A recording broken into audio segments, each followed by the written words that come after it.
నమస్తే AP scoop news కి స్వాగతం. ముందుగా బులెటిన్ హెడ్లైన్స్.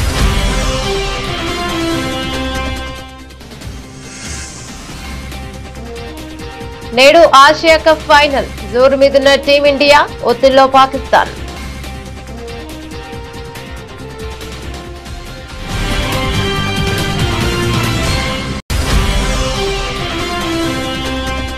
ఉగ్రవాదాన్ని అధికార విధానంగా కలిగిన పాకిస్తాన్ ప్రపంచ ఉగ్రవాద కేంద్రంగా నిలిచింది. ఐక్యరాజ్య సమితి సర్వప్రతినిధి సభలో భారత విదేశాంగ శాఖ మంత్రి ఎస్ జయశంకర్ ఉద్ఘాటన.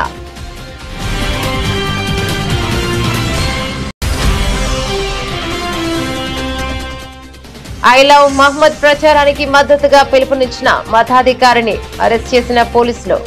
వ్యవస్థను అడ్డుకుంటామంటే గుణపాఠం చెప్పి తీరుతామన్న ముఖ్యమంత్రి యోగి ఆదిత్యనాథ్.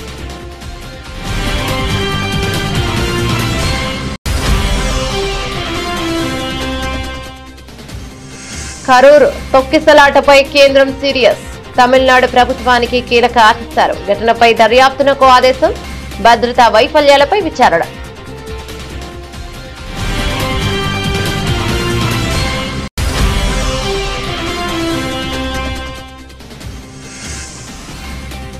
తల్లిదండ్రులను పట్టించుకొని ఉద్యోగుల వేతనంలో 10% వారికి చెల్లించేలా చట్టం తీసుకువస్తా. గ్రూప్ 1 విజేతలకు రేవంత్ రెడ్డి హెచ్చరిక.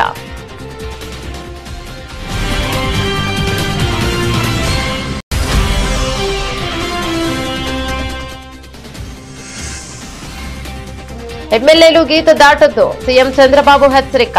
ఎమ్మెల్యేలు వ్యక్తిగత అజెండాలు పక్కన పెట్టాలని స్పష్టం.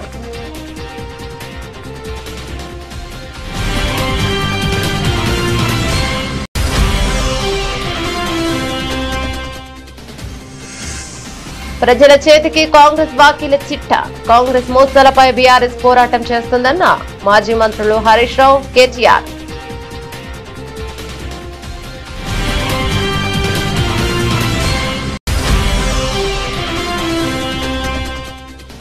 ఎంపీ మిథున్ రెడ్డి అక్రమ అరెస్టులో కనీస ఆధారాలు చూపలేని అసమర్థత ప్రభుత్వం అంటూ ధ్వజమెత్తిన మాజీ మంత్రి గుడివాడ అమర్నాథ్. ఇది ముమ్మాటికి కూటమి ప్రభుత్వం కక్ష సాధింపు చర్య అని వెల్లడి.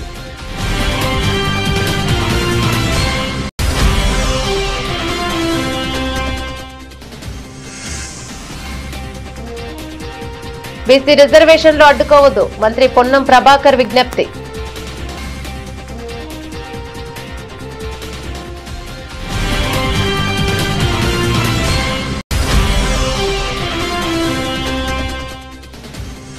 కామినేని శ్రీనివాస్, నందమూరి బాలకృష్ణ వ్యాఖ్యల వివాదంపై స్పందించిన ఆర్ నారాయణమూర్తి. చిరంజీవిని జగన్ అవమానించలేదని గౌరవించారని వివరణ.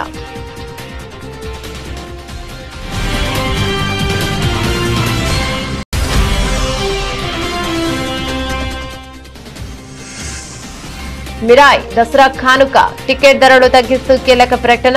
చిత్రాన్ని మరింతగా ప్రేక్షకులకు చేరువ చేసేందుకు నిర్ణయం.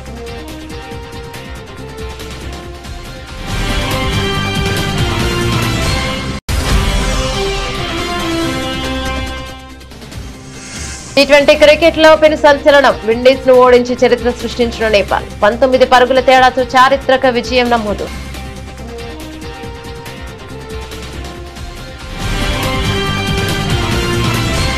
డీటెయిల్స్ చూస్తే ఆసియా కప్ లో ఆఖరి పోరుకు రంగం సిద్ధమైంది. ఆదివారం దుబాయ్ వేదికగా చిరకాల ప్రత్యర్థుల భారత్, పాకిస్తాన్ ముఖాముఖి పోరులో తలపడబోతున్నాయి. టోర్నీ 41 ఏళ్ల సుదీర్ఘ చరిత్రలో తొలిసారి టైటిల్ పోరులో బరిలోకి దిగుతున్న దాయాదులు అమీతుమీ తేల్చుకునేందుకు సర్వశక్తులతో సమాయత్తమయ్యాయి.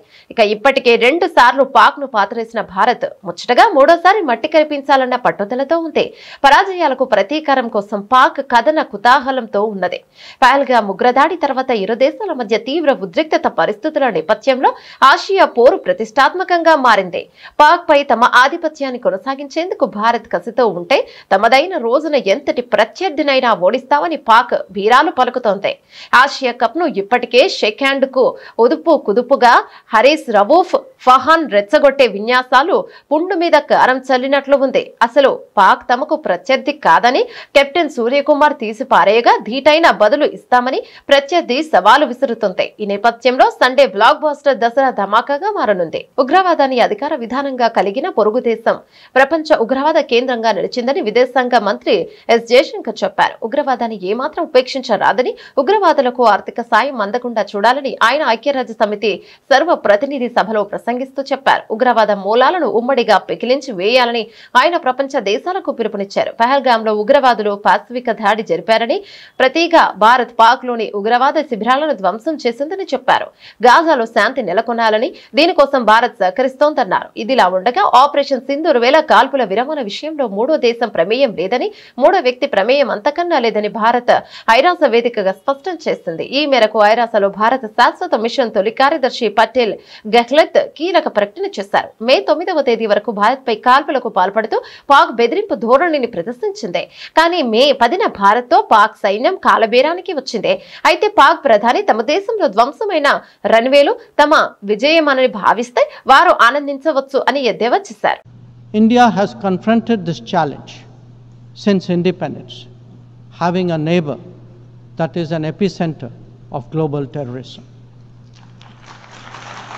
For decades now, major international terrorist attacks are traced back to that one country. UN's designated lists of terrorists are replete with its nationals. The most recent example of cross-border barbarism was the murder of innocent tourists in Pahalgam in April this year. India exercised its right to defend its people against terrorism and brought its organizers and perpetrators to justice. Because terrorism is a shared threat, Madam President, it is essential that there is much deeper international cooperation. When nations openly declare terrorism a state policy, when terror hubs operate on an industrial scale, when terrorists are publicly glorified, then such actions must be unequivocally condemned. The financing of terrorism must be choked, even as prominent terrorists are sanctioned.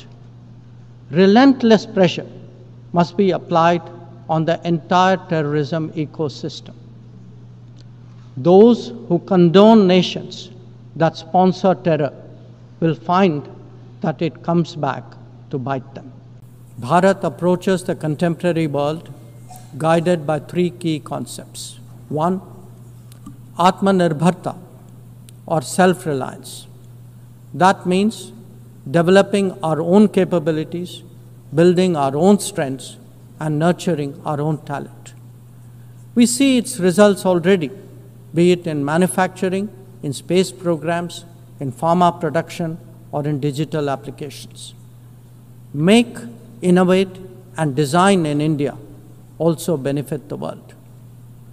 Two, Atma Raksha or securing oneself. We remain determined to protect our people and secure their interests at home and abroad. That means zero tolerance for terrorism, robust defense of our borders, forging partnerships beyond, and assisting our community abroad. And three, Atma Vishwas or self-confidence. As the most populous nation, as a civilizational state, as a rapidly growing major economy, we are confident about who we are and what we will be. Bharat will always maintain its freedom of choice and will always be a voice of the global south. ఉత్తరప్రదేశ్లోని బరేలీలో పోలీసులు స్థానికుల మధ్య జరిగిన హింసాత్మక ఘటనపై ముఖ్యమంత్రి యోగి ఆదిత్యనాథ్ తీవ్ర హెచ్చరిక జారీ చేశారు. వ్యవస్థను ఎవరు అడ్డుకున్నా తమ ప్రభుత్వం అమలు చేసే శిక్ష కఠినంగా ఉంటుందని హెచ్చరించారు. శనివారం జరిగిన వికసిత్ యూపీ కార్యక్రమంలో ఆయన మాట్లాడుతూ ఐ లవ్ మహమ్మద్ ప్రచారానికి మద్దతుగా నిరసనకు పిలుపునిచ్చిన ఇత్తెహాద్ ఏ మిల్లత్ కౌన్సిల్ చీఫ్ మతాధికారి తౌకీర్ రజా ఖాన్ ను ఉద్దేశించి ముఖ్యమంత్రి ఈ వ్యాఖ్యలు చేశారు. నిన్న ఒక మౌలానా రాష్ట్రంలో ఎవరు అధికారంలో ఉన్నారో మరిచినట్లున్నారు. ఈ వ్యవస్థను ఎప్పుడు కావాలంటే అప్పుడు ఆపేస్తానని అనుకుంటున్నారేమో, కానీ మేం ఒక విషయం స్పష్టంగా చెప్పదలుచుకున్నాం. రోడ్ల దిగ్బంధం కావచ్చు, ఇక కర్ఫ్యూ కావచ్చు, అల్లర్లకు పాల్పడే ముందు ఒకటికి 2 సార్లు ఆలోచించుకునేలా మేం గట్టిగా గుణపాఠం చెప్పి తీరుతాం అని ముఖ్యమంత్రి హెచ్చరించారు. రాష్ట్రంలో 2017కు ముందు వ్యవస్థను నిలిపివేసే పరిస్థితి ఉండేదని, కానీ ఆ తర్వాత ఒక్క కర్ఫ్యూని కూడా తాము అనుమతించడం లేదని స్పష్టం చేశారు. అప్పటి నుంచి ఉత్తరప్రదేశ్ అభివృద్ధి కథ మొదలైందని అన్నారు. एक तरफ इस्लाम के में कहते हैं कि हम बुत परस्ती का विरोध करते हैं, ये उनका विषय है, उनका दर्शन है, उनकी फिलॉसफी है. हम तो मूर्ति पूजक हैं, हम मूर्ति पूजक हैं, भगवान की उपासना करते हैं. साकार ब्रह्म का भी और निराकार ब्रह्म की भी उपासना सनातन धर्म की इसकी इजाजत देता हमें. और इस्लाम का अनुयायी कहता है कि हम बुत परस्ती का विरोध करते हैं, उससे वे नफरत करते हैं. और दूसरी तरफ आई लव मोहम्मद कह करके अव्यवस्था और आगजनी तोड़फोड़ का सहारा ले रहे हैं. उन्हें मालूम है ये शारदीय नवरात्रि है, विजयादशमी का पर्व है, और शारदीय नवरात्रि को अगर अव्यवस्था पैदा करोगे, चंड मुंड बनकर के कार्य करोगे तो मां भगवती कभी बर्दाश्त नहीं करने वाली है. मां भगवती तो ऐसे चंड और मुंडों को रोकने का ही कार्य करती है. इसीलिए सभी सनातन धर्मावलंबी मां भगवती दुर्गा की पूजा इसीलिए करती है जिससे शक्ति अर्जित कर सके. आपका उपासना आपका विषय, अंतःकरण का विषय होना चाहिए, चौराहे पर प्रदर्शन करने का विषय नहीं होना चाहिए. और इसीलिए हम लोगों ने कहा कि धर्मस्थलों पर माइक बंद होने चाहिए. अपने परमिशंस में आप बजाइए, दूसरों का जीना हराम बंद करिए. और ये प्रतिबंध उत्तर प्रदेश में यथावत रहेगा, यथावत रहेगा. बहनों और भाइयों, अराजकता स्वीकार्य नहीं, कतई स्वीकार्य नहीं. हम सम्मान सबको देंगे, सुरक्षा सबको देंगे, लेकिन अगर किसी ने सुरक्षा के साथ खिलवाड़ करने का दुस्साहस किया, निर्दोष नागरिकों पर हमला किया, बेटी की सुरक्षा और व्यापारी के प्रतिष्ठानों में आगजनी करने का दुस्साहस किया, तो उसको ही नहीं, उसकी कई पीढ़ियों के सामने ऐसी कार्रवाई करेंगे कि उनके लिए एक नजीर बन जाएगा. తమిళనాడులోని కరూర్లో జరిగిన ఘోర తొక్కిసలాట ఘటనపై కేంద్ర హోంమంత్రిత్వ శాఖ తీవ్రంగా స్పందించింది. నటుడు విజయ్ ఏర్పాటు చేసిన రాజకీయ సభలో జరిగిన ఈ దుర్ఘటనలో 39 మంది ప్రాణాలు కోల్పోవడంపై దిగ్భ్రాంతిని వ్యక్తం చేస్తుంది. ఈ ప్రమాదానికి దారితీసిన పరిస్థితులు, సహాయక చర్యలపై పూర్తి వివరాలతో తక్షణమే నివేదిక సమర్పించాలని తమిళనాడు ప్రభుత్వాన్ని ఆదేశించింది. విజయ్ తన టీవీకే పార్టీ తరపున నిర్వహించిన బహిరంగ సభకు భారీ సంఖ్యలో ప్రజలు తరలొచ్చారు. సభ ప్రాంగణం జనంతో కిక్కిరిసిపోయిన సమయంలో ఒక్కసారిగా తోపులాట జరిగి తొక్కిసలాటకు దారితీసింది. ఊపిరాడక కింద పడిపోయి జనం కాళ్ళ కింద నలిగిపోవడంతో 39 మంది చనిపోగా మరో 46 మంది తీవ్రంగా గాయపడ్డారు. ఈ దుర్ఘటనపై ప్రధాని నరేంద్ర మోదీ తీవ్ర విచారం వ్యక్తం చేశారు. మృతుల కుటుంబాలకు ప్రగాఢ సానుభూతిని తెలిపారు. క్షతగాత్రులు త్వరగా కోలుకోవాలని ఆకాంక్షిస్తున్నట్లు ఆయన పేర్కొన్నారు. సభా ప్రాంగణంలో ఉన్నట్టుంటే జనం ముందుకు తోసుకురావడంతోనే ఈ ఘోరం జరిగిందని ప్రత్యక్ష సాక్షులు చెబుతున్నారు. భద్రతా వైఫల్యాలు, నిర్వాహకుల లోపాలపై అధికారులు దర్యాప్తు ప్రారంభించారు. ఇటీవలి కాలంలో రాజకీయ సభలో జరిగిన అతిపెద్ద విషాదాల్లో ఒకటిగా ఈ ఘటన నిలిచింది. తల్లిదండ్రులను పట్టించుకుని ఉద్యోగుల వేతనంలో 10% వారికి చెల్లించేలా చట్టం తీసుకువస్తామని గ్రూప్ 1 కు ఎంపికైన ఉద్యోగులను తెలంగాణ ముఖ్యమంత్రి రేవంత్ రెడ్డి హెచ్చరించారు. హైదరాబాద్ లోని శిల్పకళా వేదికలో గ్రూప్ 1 విజేతలకు ముఖ్యమంత్రి నియామక పత్రాలను అందజేశారు. ఈ సందర్భంగా ముఖ్యమంత్రి మాట్లాడుతూ గ్రూప్ 1 పరీక్షలకు 3 లక్షల మందికి పైగా పోటీ పడగా 562 మంది ఎంపికయ్యారని తెలిపారు. ఎంపికైన ఉద్యోగులు ఎవరూ తల్లిదండ్రులను నిర్లక్ష్యం చేయవద్దని సూచించారు. ఒకవేళ తల్లిదండ్రులను పట్టించుకునే పక్షంలో వారి వేతనంలో 10% తల్లిదండ్రులకు అందేలా చట్టం తీసుకువస్తామని స్పష్టం చేశారు. అంతేకాకుండా తాను డబ్బులు తీసుకుని గ్రూప్ 1 ఉద్యోగాలు అమ్ముకున్నానని కొందరు దుష్ప్రచారం చేస్తారని ఆయన ఆవేదన వ్యక్తం చేశారు. ఈ కుట్ర వెనుక కోచింగ్ సెంటర్ల హస్తం ఉందని ఆయన ఆరోపించారు. ఇక 10 ఏళ్లు తెలంగాణ ప్రజలు అవకాశం ఇస్తే బీఆర్ఎస్ నేతలు విశ్వఘాతకులుగా మిగిలిపోయారని ఆయన విమర్శించారు. యువకుల యొక్క తల్లిదండ్రులకు మనస్ఫూర్తిగా నేను అభినందనలు తెలియజేస్తున్నా. మీరు కన్న కలలు నిజం కాబోతున్నాయి. ఇక్కడ ఉన్న వాళ్ళందరూ కూడా తల్లిదండ్రులను మంచిగా చూసుకోండి అని సూచన చేస్తున్నా. తల్లిదండ్రులను మంచిగా చూసుకోకపోతే తొందరలోనే చట్టం తెస్తున్న 10% మీ జీతం కోసి చక్క మీ తల్లిదండ్రుల ఖాతాలో వేస్తా.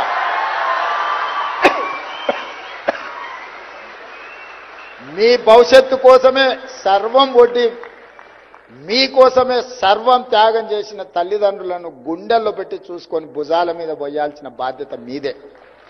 ఎవరైనా ఎక్కడైనా నా దృష్టికి తల్లిదండ్రులను నిర్లక్ష్యం చేసిందని తెలిస్తే మాత్రం తప్పకుండా మీ 10% జీతాన్ని కోత విధించి మీ తల్లిదండ్రుల ఖాతాల్లో వేస్తానని తెలియజేస్తూ మీ అందరి దగ్గర సెలవు తీసుకుంటున్నాను.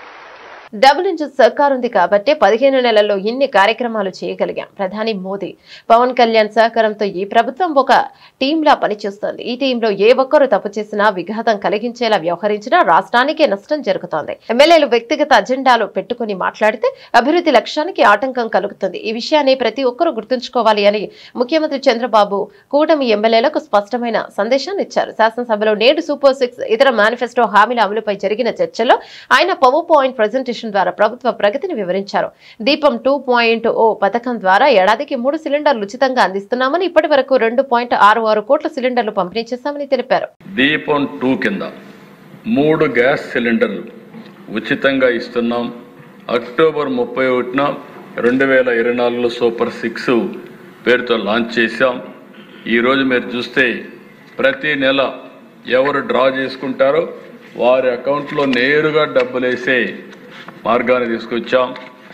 దగ్గర మీరు ఒకసారి చూసాం. నెక్స్ట్ ఫస్ట్ రౌండ్లో 97,36,000 సిలిండర్లు ఇచ్చాం.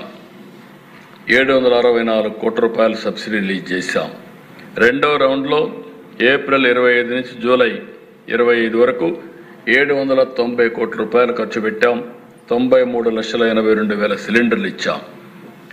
రౌండ్ 3లో 74,46,000 సిలిండర్లు ఇచ్చాం. 164 కోట్లు పే చేసాం. మిగిలిన కూడా పే చేస్తున్నాం.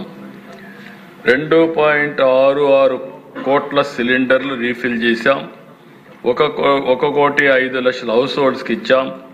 875 రూపాయలు ఒక సిలిండర్కి ఇచ్చాం. టోటల్గా ఇప్పటి వరకు 1,718 కోట్ల రూపాయలు దీపం 2 కింద ఆర్థిక సహాయం చేశాం, రీఎంబర్స్మెంట్ చేశాం, ఉచిత గ్యాస్ ఇచ్చామని చెప్పి కూడా నేను మీకు తెలియజేస్తున్నాను. అధికారం కోసం అడ్డమైన హామీలు ఇచ్చి గద్దెనెక్కిన తర్వాత వాటిని గాలి కొదిలేసిన కాంగ్రెస్ ప్రభుత్వ మోసాలపై బీఆర్ఎస్ పార్టీ తీసుకొచ్చిన కాంగ్రెస్ బాకీ కార్డు ప్రజల చేతుల్లో పాశుపతాస్త్రం అని BRS party working president K Taraka Rama Rao పేర్కొన్నారు. అసెంబ్లీ ఎన్నికల ముందు ఇచ్చిన గ్యారంటీలను తుంగలో తొక్కిన కాంగ్రెస్ సర్కార్ రాష్ట్రంలోని ఏ వర్గానికి ఎంతెంత బాకీ పడిందో లెక్కలతో సహా ప్రజల ముందుంచేందుకు తాము కాంగ్రెస్ బాకీ కార్డు ఉద్యమాన్ని మొదలుపెట్టినట్లు తెలిపారు.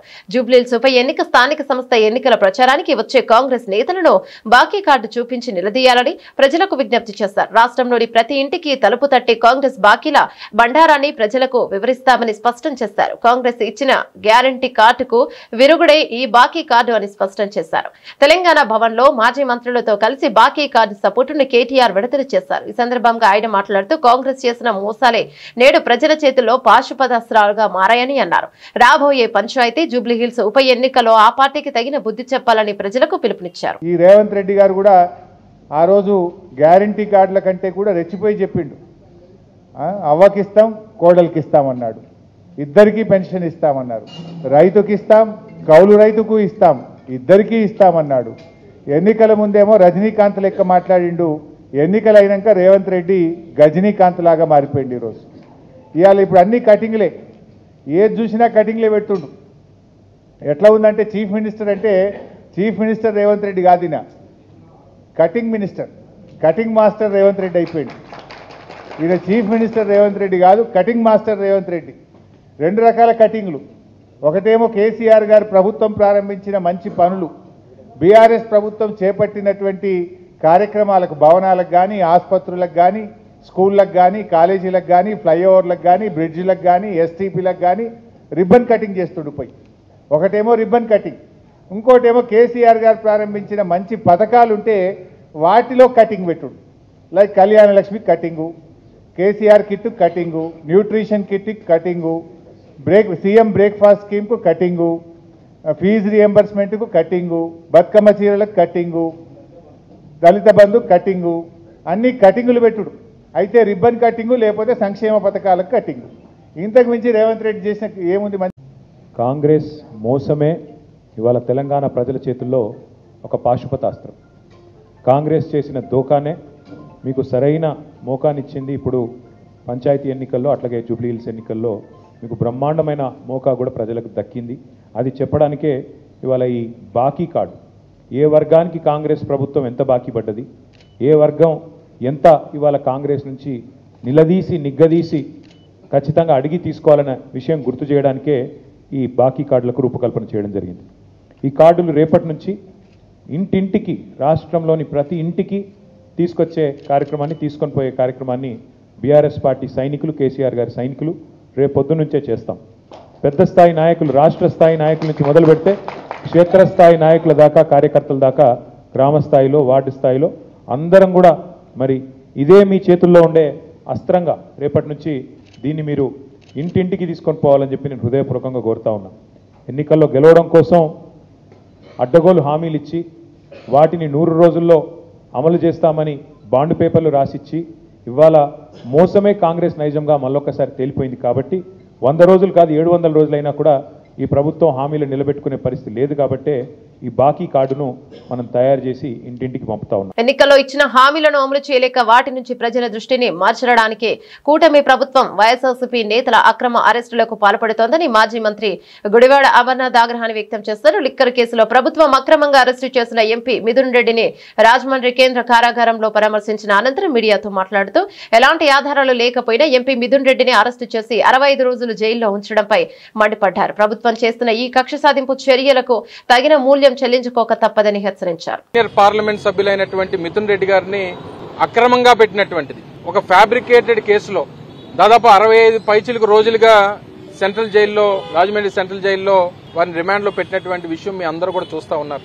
ఎవరో ఓరల్ గా చెప్పినటువంటి ఒక స్టేట్మెంట్ ని ఆధారంగా తీసుకొని ఆయన మీద తప్పుడు కేసు బనాయించి అక్రమంగా ఆయన్ని రిమాండ్ లోకి తీసుకొని ఈ రోజుకి ఒక్క ఎవిడెన్స్ కూడా బిల్డప్ చేయకుండా, ₹1 ఏదైనా అక్రమం జరిగిందా అనేటువంటిది కనీసం బిల్డప్ చేయకుండా, ప్రూవ్ చేయలేక కేవలం కక్షపూరితంగా పెద్దిరెడ్డి రామచంద్రారెడ్డి గారి కుటుంబాన్ని ఏదో రకంగా ఇబ్బంది పెట్టాలనేటువంటి ఉద్దేశంతో చేస్తున్నటువంటి కార్యక్రమంగా కనబడతా ఉంది.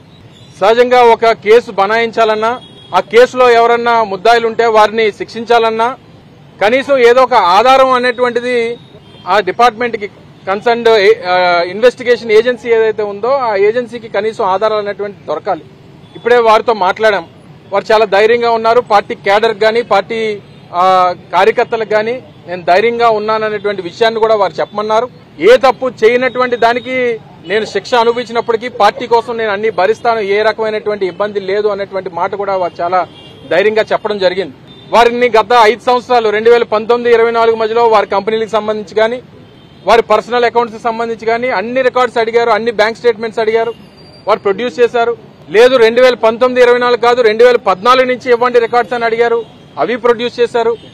గడిచినటువంటి 10 సంవత్సరాలుగా వారి పూర్తి బ్యాంక్ అకౌంట్స్, వారి పూర్తి లావాదేవీలు, వారి కంపెనీలకు సంబంధించినటువంటి లావాదేవీలు ఇవన్నీ ప్రొడ్యూస్ చేసినప్పటికీ ఏ తప్పు అందులో దొరకనప్పటికీ కక్షపూరితంగా ఏదో రకంగా వారిని ఇబ్బంది పెట్టాలి, ఆ కుటుంబాన్ని ఇబ్బంది పెట్టాలి, వైఎస్ఆర్ కాంగ్రెస్ పార్టీ నాయకత్వాన్ని ఇబ్బంది పెట్టాలనేటువంటి ప్రయత్నం జరుగుతూ ఉంది.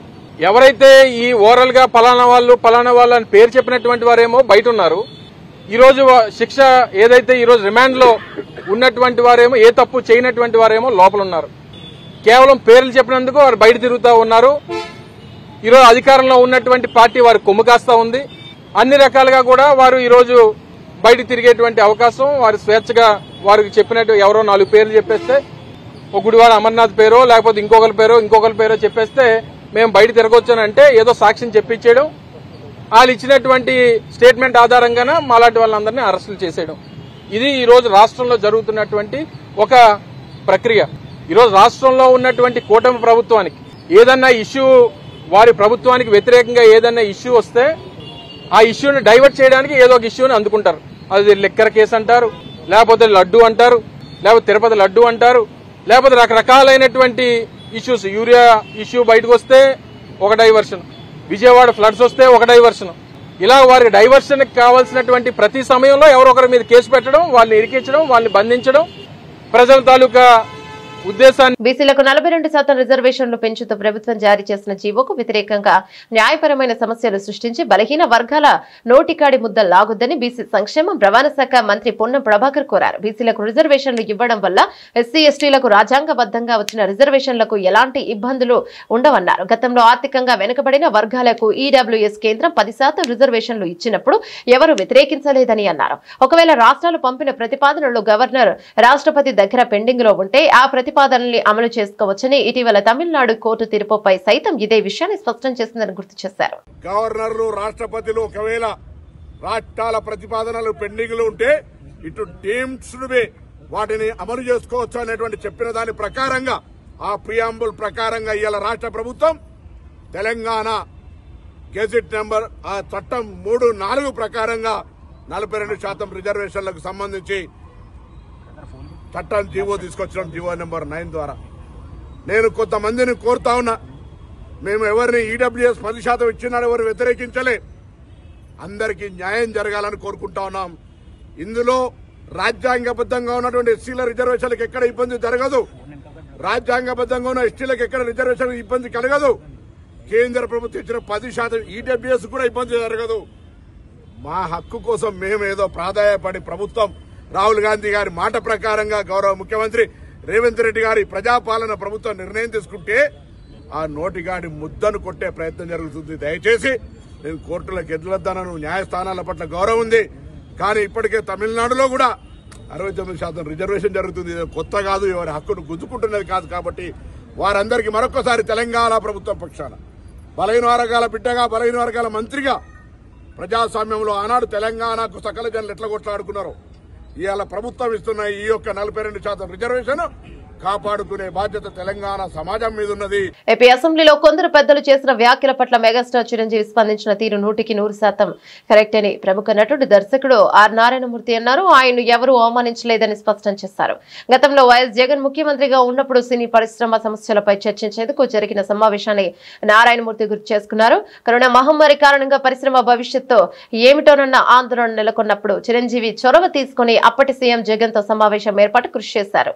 చిరంజీవి ఫోన్ చేసి ఆ భేటీకి నన్ను కూడా పిలిచారు. ఆ క్లిష్ట సమయంలో పరిశ్రమకు అండగా నిలిచిన చిరంజీవికి సల్యూట్ చేస్తున్నానని నారాయణమూర్తి వివరించారు. ఆ సమావేశంలో చిరంజీవిని ఎవరూ అవమానించలేదని, జగన్ ఆయన్ను గౌరవించారని నారాయణమూర్తి స్పష్టం చేశారు. జగన్ గారు చిరంజీవిని కానీ మరెవరిని కానీ అవమానించలేదు. మా సమస్యలను ఓపిగ్గా విని పరిశ్రమకు ఏం కావాలో అది చేస్తామని సానుకూలంగా హామీ ఇచ్చారని తెలిపారు. మన ఆంధ్రప్రదేశ్ ప్రభుత్వ అసెంబ్లీలో కొద్దిమంది పెద్దలు చేసిన కామెంట్స్ పై మెగాస్టార్ చిరంజీవి గారు స్పందించిన విధానం ఏమైతుందో అది సత్యం, 100% సత్యం, 100% సత్యం.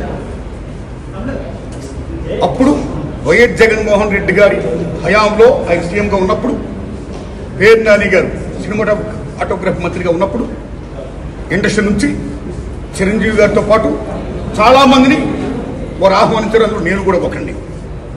చిరంజీవి గారు మాట్లాడుతూ ఆర్ నారాయణమూర్తి కూడా వచ్చాడు మాతో అన్నారు. కాబట్టి చాలా మంది మీలాంటి మిత్రులు నన్ను ఈవేళ అక్కడ ఏం జరిగిందని అడుగుతున్నారు. కాబట్టి చెప్పాల్సిన బాధ్యత నాపై ఉంది. కాబట్టి నేను చెప్తున్నా, సత్యం చెప్తున్నాను మీకు. జగన్మోహన్ రెడ్డి గారి గవర్నమెంట్ మా సినిమా కళాకారులు కానీ చిరంజీవి గారిని కానీ ఎవరిని కూడా అవమానించలేదు, చాలా గౌరవించారు. సత్యం. ఎందుకంటే కోవిడ్ కష్టకాలంలో సినిమా రంగం ఏమైపోద్ది అని భయోందనతో ఉన్న దశలో పరిశ్రమ పెద్దలందరూ కలిసి చిరంజీవి గారిని కలిశారు. పరిశ్రమ పెద్దగా ఆయన భావించి, ఆయన గౌరవించి నన్ను ఆహ్వానించారు. చిరంజీవి గారు స్వయంగా నాకు ఫోన్ చేశారు కూడా. అదే సంస్కారం. అప్పుడు నేను ఢిల్లీలో ఉన్నా. నారాయణమూర్తి ఇండస్ట్రీ క్లిష్ట పరిస్థితిలో ఉంది. భారీ చిత్రాలతో పాటు సగటు సినిమా తీసిన ఇలాంటి వాడు అందరూ కూడా రావాలి, మీ ఒపీనియన్స్ చెప్పాలి, మనందరం ప్రభుత్వాన్ని కలవాలి, ప్రభుత్వం నుంచి మనకి ఏ సహాయ శాఖలు వస్తాయో మనం స్వీకరించాలి, మనం విన్నవించాలి అని చిరంజీవి గారు చెప్పడం, అందరూ మీట్ అవడం చిరంజీవి గారి ఇంట్లోనే ఇది జరిగింది. అప్పుడు అనేక మంది వారు యొక్క అభిప్రాయాన్ని చెప్పారు. ఆయన్ని తీసుకుని మన సీఎం గారి గారితో నేను చెప్పారు. వారు సీఎం గారితో మాట్లాడారు స్వయంగా. అలాగే నేను కూడా పేరు నాని గారిని వెళ్ళి విజ్ఞప్తి చేశాను బందర్లో. అలా చాలా మంది విజ్ఞప్తి చేశారు. ముఖ్యంగా చిరంజీవి గారు తీసుకున్న రోలు salute, whole hearted I'm telling. పరిశ్రమ పెద్దగా వాటి బెస్ట్ రోల్ ఈ ప్లేట్ దట్ డే. ఆయన ఎవరు అవమానించాల, తను గౌరవించారు. మమ్మల్ని ఎవరు అవమానించాల, తను గౌరవించారు. మేమందరూ అటు వెళ్ళాం, సమస్యలను చెప్పాం. సీఎం జగన్మోహన్ రెడ్డి గారు సానుకూలంగా స్పందించారు. పేరు నాని గారితో మాట్లాడి ఏం కావాలో మొత్తం తీసుకోండి అన్ని మనం చేద్దాం అని కూడా చెప్పారు. ఇది జరిగిన సత్యం అండి, ఇది జరిగిన సత్యం. ఓకే, ఆ సమస్యలు ఇంకా ఉన్నాయి, స్టిల్ ఇట్స్ గోయింగ్ ఆన్. ఆయన ప్రభుత్వం ఇప్పుడు లేదు, ఇప్పుడు మన చంద్రబాబు నాయుడు గవర్నమెంట్ వచ్చింది.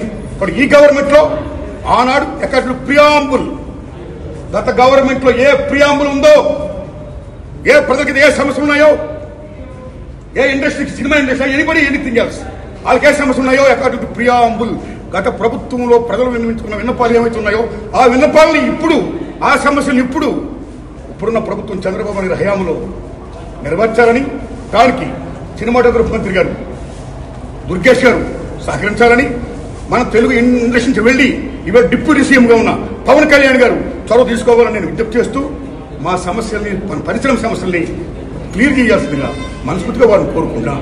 Thanks a lot. Mirai Dasara కానుకను ప్రకటించింది. దసరా పండుగ సందర్భంగా టికెట్ ధరలను తగ్గిస్తున్నట్టు చిత్ర బృందం వెల్లడించింది. తేజ సజ్జా, మంచు మనోజ్ ప్రధాన పాత్రల్లో యువ దర్శకుడు కార్తిక్ ఘటంనేని దర్శకత్వంలో రూపొందిన చిత్రం మిరాయ్ సెప్టెంబర్ 12న విడుదలైన ఈ చిత్రం బాక్సాఫీస్ వద్ద మంచి వసూళ్లను రాబడుతోంది. ఇప్పటి వరకు 140 కోట్లకు పైగా వసూలు సాధించింది. ఇక ఈ నేపథ్యంలో ఈ చిత్రాన్ని మరింతగా ప్రేక్షకులకు చేరువ చేసేందుకు చిత్ర బృందం ఒక ముఖ్యమైన నిర్ణయం తీసుకుంది. ఆంధ్రప్రదేశ్, తెలంగాణ రాష్ట్రాల్లోని సింగిల్ స్క్రీన్ థియేటర్లో టికెట్ ధరలను తగ్గిస్తూ నిర్ణయం తీసుకుంది. ఈ దసరాను మీ కుటుంబంతో, పిల్లలతో కలిసి మిరాయ్ సినిమాను థియేటర్లో చూడండి. సింగిల్ స్క్రీన్లను అతి తక్కువ ధరలకే చిత్రాన్ని ఆస్వాదించండి అని చిత్ర బృందం పేర్కొంది. బాల్కనీ టికెట్ ధరను 150, ఫస్ట్ క్లాస్ టికెట్ ధరను 105 రూపాయలుగా నిర్ణయించారు. అంతర్జాతీయ టీ20 క్రికెట్ లో పసికొన నేపాల్ పెను సంచలనం సృష్టించింది. ఒకప్పుడు ప్రపంచ క్రికెట్ ను శాసించిన వెస్టిండీస్ జట్టుకు ఊహించని షాక్ ఇచ్చింది. శనివారం షార్జా వేదికగా జరిగిన తొలి టీ20 మ్యాచ్ లో 19 పరుగుల తేడాతో చారిత్రక విజయాన్ని నమోదు చేసింది. అంతర్జాతీయ క్రికెట్ కౌన్సిల్ ఐసీసీ పూర్తిస్థాయి సభ్య దేశంపై ఇక టీ20 ఫార్మాట్ లో నేపాల్ కు ఇదే మొట్టమొదటి గెలుపు కావడం విశేషం. ఈ విజయంతో 3 మ్యాచ్ల సిరీస్ లో నేపాల్ 1.0తో నిలిచింది. ఈ మ్యాచ్ లో టాస్ గెలిచిన వెస్టిండీస్ బౌలింగ్ ఎంచుకుంది. తొలుత బ్యాటింగ్ చేసిన నేపాల్ జట్టు నిర్ణీత 20 ఓవర్లలో 8 వికెట్ల నష్టానికి 148 పరుగులు చేసింది. ఆ జట్టు ఆదిలోనే కుశాల్ బుత్తెల్ 5, ఆసిఫ్ షేక్ 3 వికెట్లు త్వరగా కోల్పోయింది. ఇక ఆ దశలో కెప్టెన్ రోహిత్ పాడిల్ అలాగే 35 బంతుల్లో 38, కుశాల్ మల్లా 21 బంతుల్లో 30, గుల్సన్ జూ 16 బంతుల్లో 22 కీలక ఇన్నింగ్స్లు ఆడి జట్టుకు గౌరవప్రదమైన స్కోర్ అందించారు. వెస్టిండీస్ బౌలర్లలో ఇక జాస్మిన్ హోల్డర్ 20 పరుగులిచ్చి 4 వికెట్లు పడగొట్టగా నవీన్ బిదాయిసి 3 వికెట్లు తీశాడు. అనంతరం 149 పరుగుల లక్ష్యంతో బరిలోకి దిగిన వెస్టిండీస్ నేపాల్ బౌలర్ల ధాటికి తగపడింది. ఇక ఆ జట్టు క్రమం తప్పకుండా వికెట్లు కోల్పోతూ ఓటమిని కొని తెచ్చుకుంది. బులెటిన్ ముగించే ముందు హెడ్లైన్స్ మరోసారి.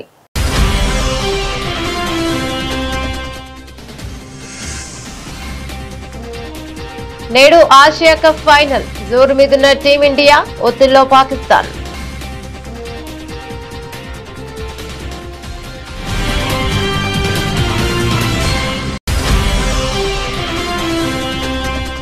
ఉగ్రవాదాన్ని అధికార విధానంగా కలిగిన పాకిస్తాన్ ప్రపంచ ఉగ్రవాద కేంద్రంగా నిలిచింది. ఐక్యరాజ్య సమితి సర్వప్రతినిధి సభలో భారత విదేశాంగ శాఖ మంత్రి ఎస్ జయశంకర్ ఉద్ఘాటన.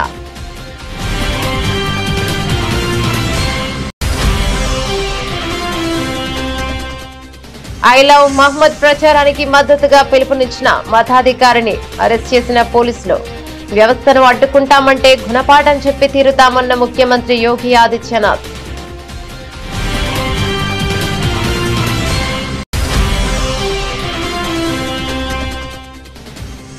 కరూరు తొక్కిసలాటపై కేంద్రం సీరియస్, తమిళనాడు ప్రభుత్వానికి కీలక ఆదేశాలు. ఘటనపై దర్యాప్తునకు ఆదేశం, భద్రతా వైఫల్యాలపై విచారణ.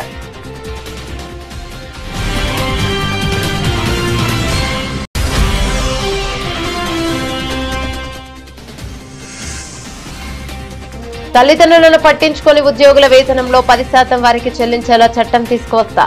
గ్రూప్ 1 విజేతలకు రేవంత్ రెడ్డి హెచ్చరిక.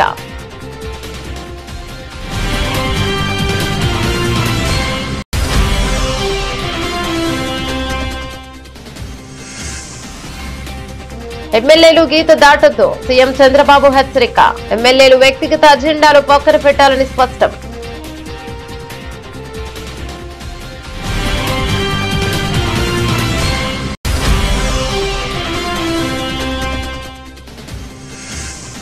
ప్రజల చేతికి కాంగ్రెస్ బాకీల చిట్ట. కాంగ్రెస్ మోసాలపై బీఆర్ఎస్ పోరాటం చేస్తుందన్న మాజీ మంత్రులు హరీష్ రావు, కేటీఆర్.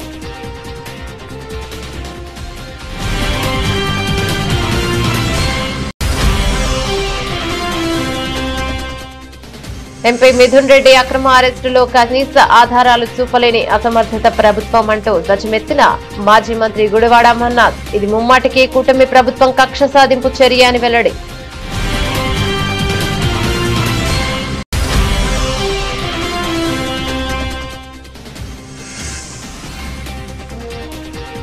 బీసీ రిజర్వేషన్లు అడ్డుకోవద్దు, మంత్రి పొన్నం ప్రభాకర్ విజ్ఞప్తి.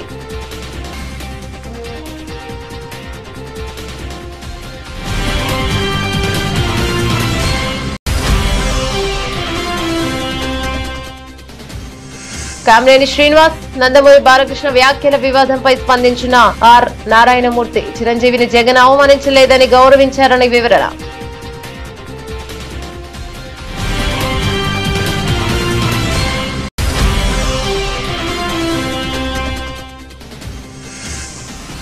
మిరాయ్ దసరా కానుక టికెట్ ధరలు తగ్గిస్తూ కీలక ప్రకటన. చిత్రాన్ని మరింతగా ప్రేక్షకులకు చేరువ చేసేందుకు నిర్ణయం.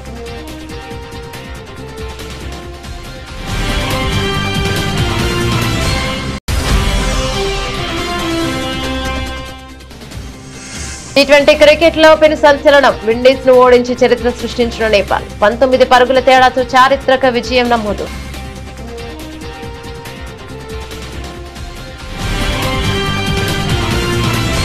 ఇవి బులెటిన్ డీటెయిల్స్. మరో బులెటిన్ లో మళ్ళీ కలుద్దాం. అందరికి సెలవు. నమస్తే.